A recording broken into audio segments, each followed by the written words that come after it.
Oh, damn. So, yeah, just like, I don't know, cut me off. But I was seeing, like about that projective identification process, like when you don't have a strong sense of self, like how, like, it's so easy to identify with others' projections, which can be their definitions of you, and like sometimes in the pseudo-spiritual world where people like, oh, let go of ego, and, which ego is sense of self, it's, I wrote this little part that's going in one of my books that I'll finish someday about, you can't let go of self. You can only let go of self-concept, And so, like, yes, there's distorted ego, but, like, can you see where not having a strong sense of self can create so much pain in your life, Because when someone tries to project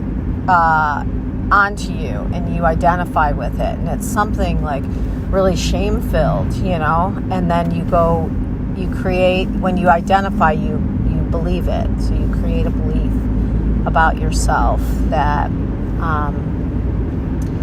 can be so hurtful, So, I mean, the best remedy to that is a strong sense of self.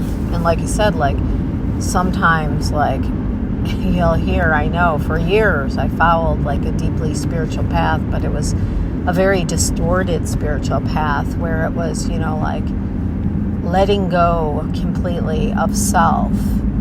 But the thing is, like, you're in a human body that has biological processes, and then you have these drives to connect with other people, and then when you completely let go of yourself and you just allow projection, and I mean, it's, the thing is that people don't understand is not everyone is overcoming the same thing. Like, someone that is really stuck inside of a certain self-concept that, is harmful to others, sure, they should let go of that distortion, that self-concept,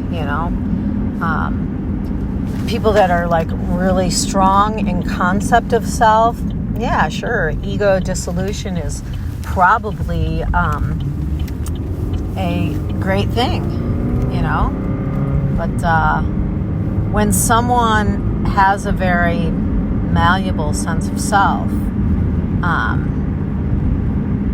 it's not a good thing. I know it's not. I've been there, and I've accepted, projections and identified with distortions of who I am, and felt compelled because I identified and believed what they were saying about me.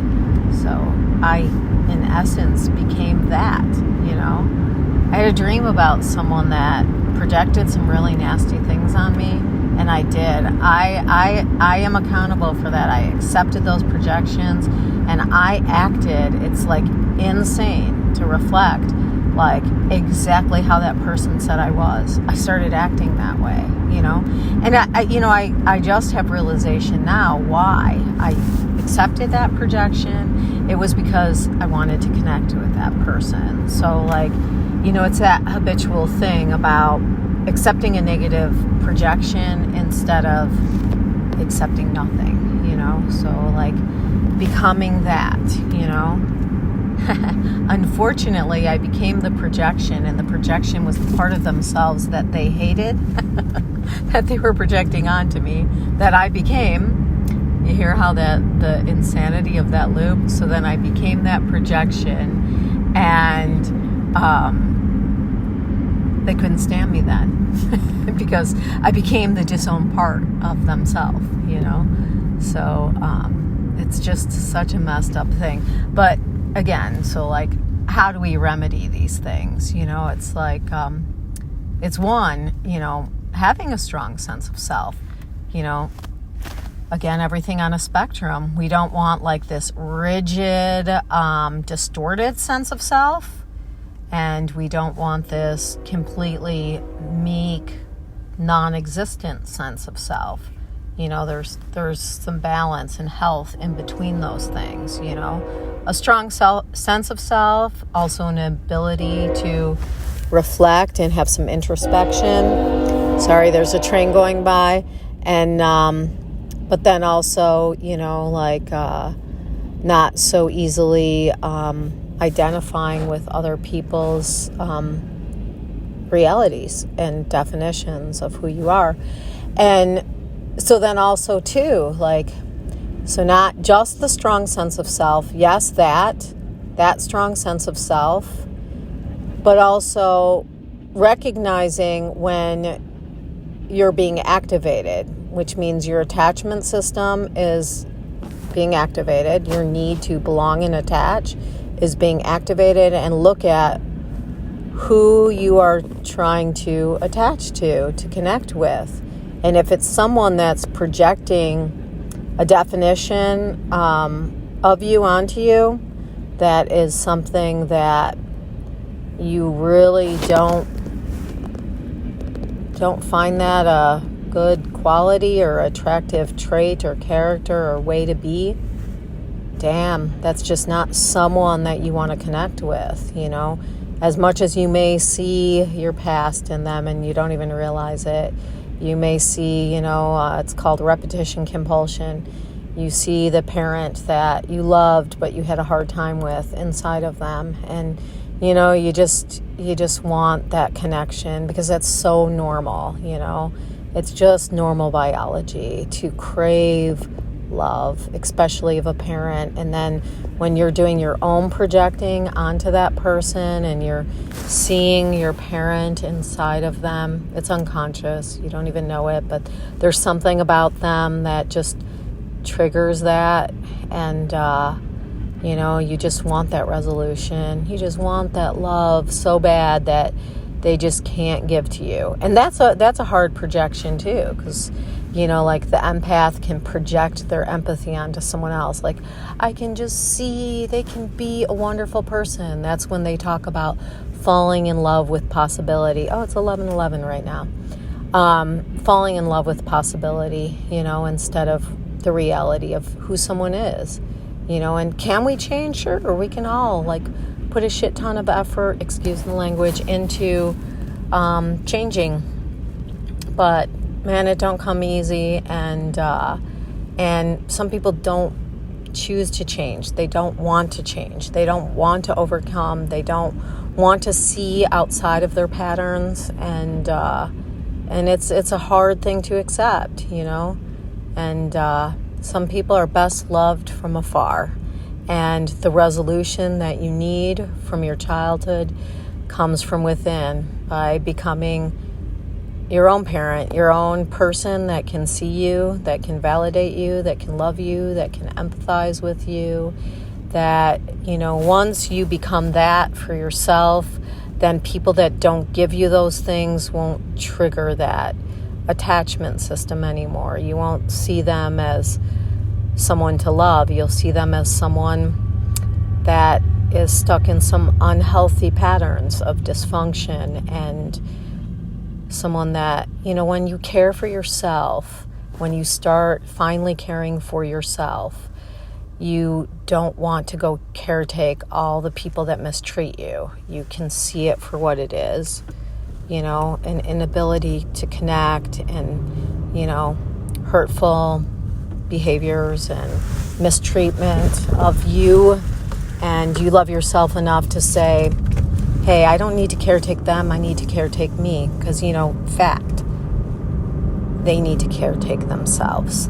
They need to process that internal script that they have going on. That's for them to do, not you. So, when the fact is that when you become part of that internal script with them, you're just perpetuating it. You're just keeping it alive within them. It's enabling, So, it hurts, walking away from people, you think you love, and then usually they almost immediately start loving someone else, which is sort of proof that it's not really love, because that's not how love works.